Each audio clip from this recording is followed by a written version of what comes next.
Nosotros vivimos en espacios de la realidad. Es decir, lo que vemos es solo una parte de lo que es. No cabe duda que la vida tiene partes feas y partes muy duras. Y negarlas es negar la realidad. Lo único es que junto a esa parte de la realidad que no nos gusta, podemos también buscar esa parte de la realidad que existe. Es decir, esto no hay, esto no funciona. Bueno, ¿cómo podría hacer que funcionara? Ten en cuenta que donde nosotros llevemos la atención van nuestras emociones y se hace más real para nosotros. Es decir, si solo estamos enfocados en el aspecto negativo de las cosas, llega un momento, literalmente, en el que aunque haya algo positivo y valioso, no lo podremos ver. Es imposible verlo. La percepción es una construcción cerebral. Y antes os he estado escuchando que habláis de la mentalidad positiva. Sí. Hay personas que viven en un mundo de oportunidad. No niegan la realidad de los problemas. Tampoco niegan la posibilidad de las oportunidades. Y hay personas que viven constantemente en un mundo de amenaza. Viven en el mismo espacio físico, pero no viven en el mismo espacio mental. Si yo creo que hay oportunidades, encontraré una dificultad, tendré que lidiar con esa dificultad, pero yo no me concentraré, no llevaré toda mi atención al problema, sino también a la búsqueda de la solución, con lo cual es mucho más probable que la encuentre. Pero eso no es genético, no tiene que ver con la personalidad, es decir, soy una persona, hay personas que es como... Mira, Andy, fundamentalmente podemos decir así, podemos dar los siguientes datos. El 40% es genético y el 60% es no genético. Ahora bien, dicho esto, tenemos que añadir un nuevo elemento. ¿Quién hubiera pensado hace unos años, en la Universidad de Harvard, por ejemplo, no se podía hablar de esto, porque parecía que era algo esotérico. ¿Quién hubiera dicho hace unos años que los estados emocionales de la persona podían afectar al material genético? Hoy hay una ciencia de peso sólida, más que reconocida, llamada epigenética, que demuestra que los estados emocionales de las personas movilizan ciertas hormonas, moléculas de la emoción, que interactúan con la membrana de la célula, tienen acceso al material genético y hacen que unos genes se queden dormidos y otros genes despierten. Imaginaros el impacto de esto, es decir, hay algunos genes que es fabuloso que despierten, genes relacionados con neurotransmisores asociados a la inteligencia, y hay otros que es muy interesante que sigan dormidos. ¿Qué quiere decir? Que una vez que se ha descubierto la epigenética, ya tampoco podemos decir 40 y 60, es... Como decía nuestro gran filósofo José Ortega y Gasset, el ser humano no es un participio, es un gerundio. No estamos hechos del todo, sino que nos vamos haciendo. Lo primero que tenemos que entender es que esto es un proceso. Y la pregunta es, ¿realmente el cerebro puede cambiar? Hoy sabemos que el cerebro es plástico. Entonces, la neuroplasticidad tiene dos componentes. Tiene dos facetas. Uno, la conexión de nuevas neuronas y otro, la generación de nuevas neuronas a partir de células madre. Nosotros podemos generar entre 500 y 1000 neuronas a partir de células madre al día. ¿Qué quiere decir?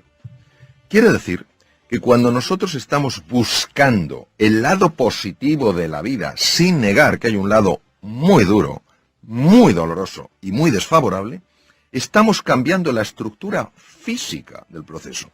Entonces, ten en cuenta que las células madre tienen que viajar 1 milímetro hasta el hipocampo, y ahí, en 21 días, se han convertido en nuevas neuronas. Estas nuevas neuronas de la memoria y el aprendizaje reestructuran toda nuestra personalidad, porque tienen conexiones a la corteza cerebral. ¿Qué quiere decir? Que en el fondo estamos reinventando nuestro cerebro. Y va pasando el tiempo. Y si nos mantenemos, si seguimos con nuestras caídas, con nuestras desesperanzas, diciendo, esto es una tontería, pero volviéndolo a tomar, llega un momento en el que el cerebro realmente, físicamente cambia, y de manera natural empiezas a ver con especial facilidad aquello de la vida que sí está bien. Con lo cual, tu forma de relacionarte con la vida es radicalmente distinta, porque te relacionas con más ilusión, con más alegría. ¿Niegas el problema? No, pero das más peso a la oportunidad. Cuando tiene una bronca o tiene algo guardado, no se lo puede sacar de encima, cuando insulta al aire, cuando le pega una trompada a una pared, cuando grita, digamos, cuando eso se lo saca de encima. Mira, eso es verdad. La sensación que una persona tiene en esos momentos es de liberación. Lo que se ha visto es que cuando se utiliza con frecuencia ese canal, el tejido cerebral dedicado a la expresión violenta de las cosas aumenta. ¿Qué quiere decir? Quiere decir que hay un camino, y completamente de acuerdo con lo que habéis dicho, esto no es sencillo. Quien pretenda decir que esto eso es humo puro, eso es engaño, y eso es tomar el pelo a la inteligencia de las personas. Es un proceso que requiere un compromiso enorme, y ese compromiso solo llevas a cabo cuando eres consciente, un poco lo que decías tú, Andy, del precio que estás pagando, del precio que has pagado y del precio que vas a seguir pagando en tu vida. Pues yo recomendaría mucho lo siguiente. Es una técnica increíblemente sencilla. Tomar una hoja de papel y empezar a escribir las emociones. ¿Por qué esto es tan potente? Porque la zona anterior izquierda del cerebro, que se llama la zona prefrontal izquierda, es la base de las emociones positivas. Cuando nosotros, una emoción que la tenemos ahí y que nos está desbordando, pero que todavía no la hemos articulado en el lenguaje, empezamos a articularla en el lenguaje, a la fuerza para poderla articular en el lenguaje, para poderla escribir, tiene que pasar por la zona prefrontal izquierda. ¿Y entonces qué pasa cuando pasa por ahí? Pues imaginaros un hierro súper caliente que lo haces pasar por un tanque de agua fría. Entonces, no es que la temperatura, ese aumento de temperatura desaparezca por completo, pero sí se aminora. Y en ese momento ya puedes gestionar. Luego, otra cosa importantísima y que se ha demostrado de una utilidad máxima es, en esos momentos, cuando uno está así, uno es peligroso. Lo que hoy sabemos desde la neurociencia, que han pasado muchos años, es que hay muchos elementos químicos. Y cuando hay esa frustración y esa tensión, hay una química que nos convierte en personas peligrosas. En ese momento, si tú vas a tu casa, vas a ver a tus hijos, vas a ver a tu mujer, a tu marido, a quien sea, y les vas a ver como oponentes, es decir, les deshumanizas. Entonces, hay otro sistema súper sencillo y súper potente para reducir esto, que es el ejercicio físico. Caminar acelerando el corazón y la respiración. ¿Por qué? Porque al hacer eso, hay dos cosas que se ponen en marcha. Una de ellas se llama, o dos hormonas, se llama la oxitocina. Y el otro es la beta-endorfina. Ambas hormonas tienen la capacidad de desconectar un núcleo cerebral que se llama la amígdala. La amígdala y el hipotálamo son las bases de las reacciones de ira. Por eso, si un día alguien sale del trabajo y está porque le han hecho la faena, le han maltratado, esos momentos que todos podemos experimentar en nuestra vida, mi propuesta para la evaluación de los oyentes es que no vaya directamente a su casa. Porque va a contaminar con porque lo va a contaminar todo. Esa activación produce una contaminación llamada resonancia límbica en todo el mundo, sin darte cuenta, por los gestos, por el tono. Entonces, que se ponga a andar deprisa, entonces produce una... ¿Cuánto tiempo al toque lo va a calmar? Pues mira, si la reacción de ira es intensa, necesita 20 minutos. Si caminando es menos intensa, rápido. Caminando rápido. Entonces, esa aceleración hace que la hormona, la oxitocina, empieza a desconectar la amígdala deja de interactuar con el hipotálamo, que es donde está donde ponía Freud precisamente el id, la parte más bestia del ser humano la ponía el hipotálamo, que el hipotálamo tiene tamaño guisante, pero manda lo que no se sabe. Entonces la amígdala desconecta el hipotálamo porque a su vez ha sido desconectada por la oxitocina. Y te hago una pregunta para entender un poco esa bronca, porque lo mismo que en otro momento, suponete que mi jefe me maltrató. Hay días que no te hace nada y un día que se me activaron los cables y tengo una bronca que es la que vos decís. ¿De qué depende eso? Es una pregunta importantísima. Depende de cómo yo evalúe en ese momento lo que está pasando. Vamos a ver. Hay hechos que son objetivos. Es decir, si a mí se me cae la botella aquí, todo el mundo lo ve y se dice, a mí se ha quedado la botella.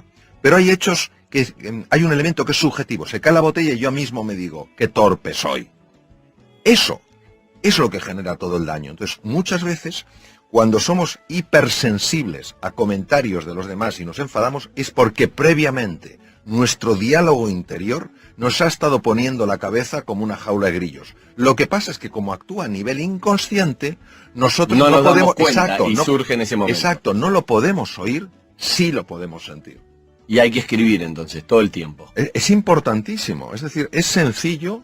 Y aquí la prueba del algodón, como decimos en España, la prueba de eso es que se pruebe. Que Ahora, se pruebe. Que se pruebe. Y empiezas A ver si el doctor es un vendehumo o no. Exacto, que lo exacto. haga. Ahora, hay que hacerlo dándole una oportunidad al ejercicio. Okay. Es decir, hay que hacerlo en serio. No escribo 3 garabatos, esto no funciona. Okay. No, porque hay que tener en cuenta que la venganza, y voy a decirlo en sentido metafórico, es muy dulce.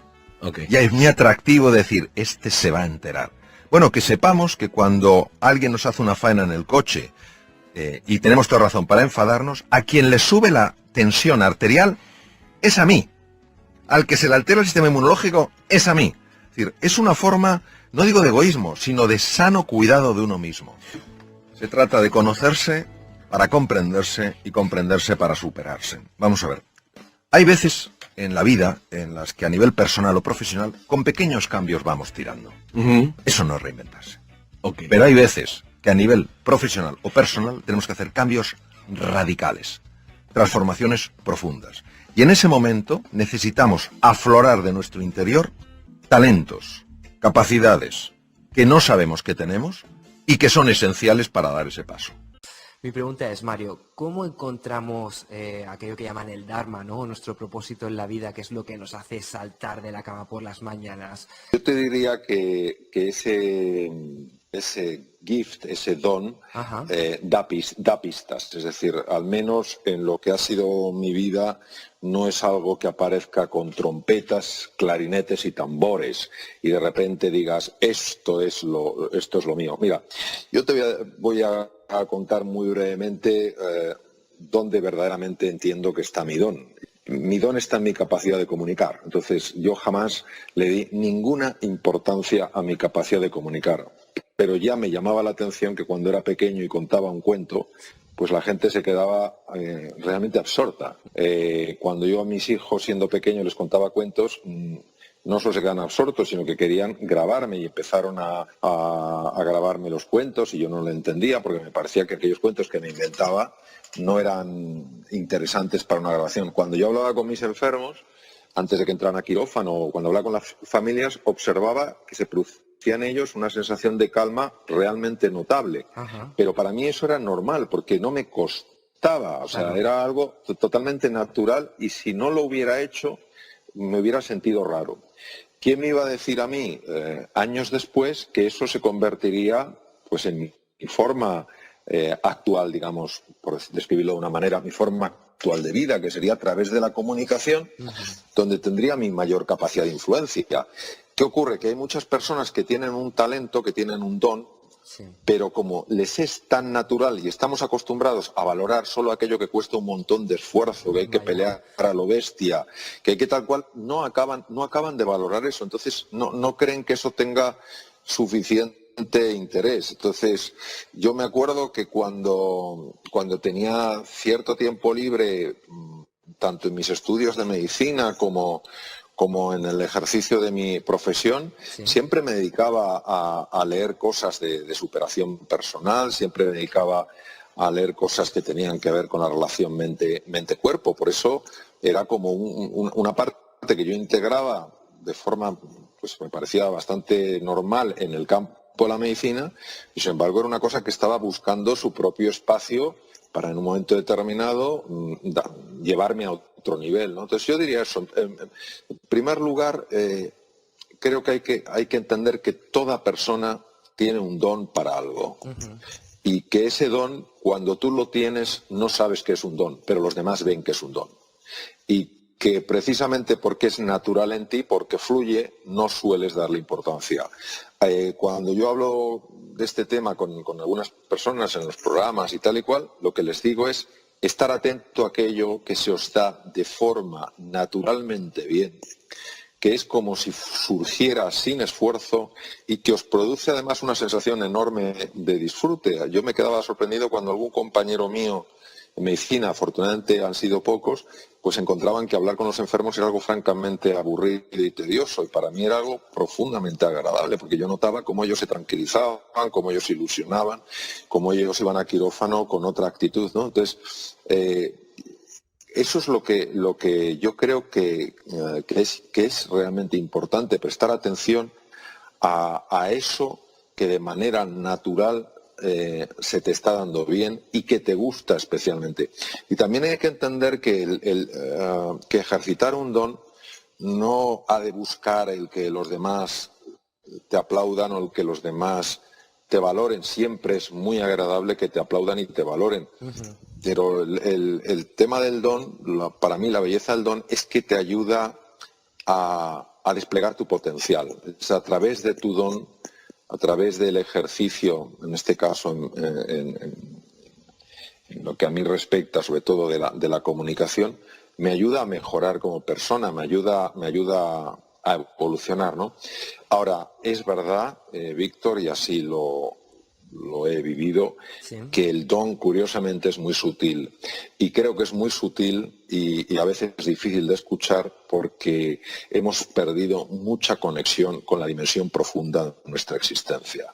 Realmente no conectamos con esa fuerza que se suele mencionar como la fuerza del corazón, y por eso creo que en el trabajo para descubrir el don, una de las cosas más importantes es la meditación, es decir, el entrar en silencio, entrar en el vacío y conectar con aquello que está más allá del ruido, más allá de la vorágine, más allá de las prisas.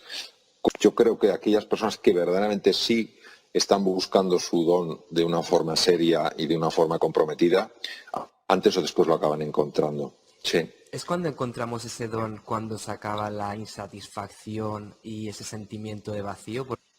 Bueno, hay un anhelo tremendamente profundo en el ser humano que solo se puede llenar, al menos desde mi perspectiva, cuando tú descubres quién eres en realidad. O sea, cuando una persona consigue ir más allá de sus títulos, de sus posesiones, de sus cargos, de sus conocimientos, incluso de su forma de pensar, incluso de su forma de ver la realidad, y penetra en esa dimensión profunda de la existencia y descubre qué es lo que le define por naturaleza, hasta que no ocurre eso, ese anhelo no puede dejar de existir.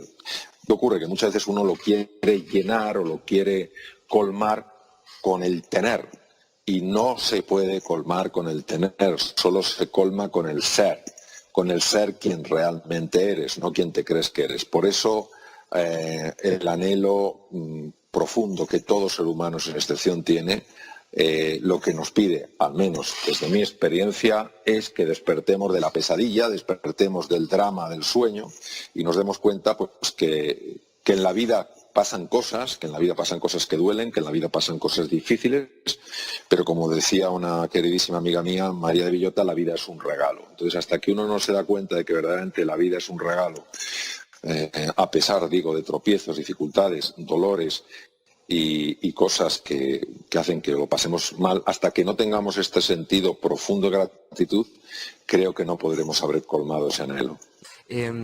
¿Cuál es tu propuesta para pasar del piloto automático a tomar conciencia? Yo creo que uno pasa del piloto automático a tomar conciencia cuando está harto de estar harto, ¿sabes? Cuando uno se da cuenta, vamos a ver, nosotros vivimos en piloto automático porque pensamos que no hay otra forma de vivir. Ajá. Así de claro. O sea, nosotros vivimos en piloto automático porque pensamos que solo cuando se vive en piloto automático uno es eficiente, uno es creativo, uno logra cosas, etcétera, etcétera. Sí. Esto es como el pez no sabe que está dentro del agua hasta que le sacan de ella. Pues nosotros andamos dentro del agua pensando que no hay más mundo. Y entonces decimos, bueno, pero no hay más mundo que el mundo de las prisas, no hay más mundo que el mundo de estar en 27 cosas a la vez. Y realmente eso es lo que nos ocurre. ¿Qué pasa? Que cuando tú oyes algo, lees algo, ves algo que de alguna manera te hace descubrir, te hace caer en la cuenta de que sí hay otro mundo posible, entonces te planteas mirar en otra dirección. Ese caer en la cuenta, eso que me gusta llamar insatisfacción inspiradora, es lo que hace que una persona se pare. ¿Qué ocurre?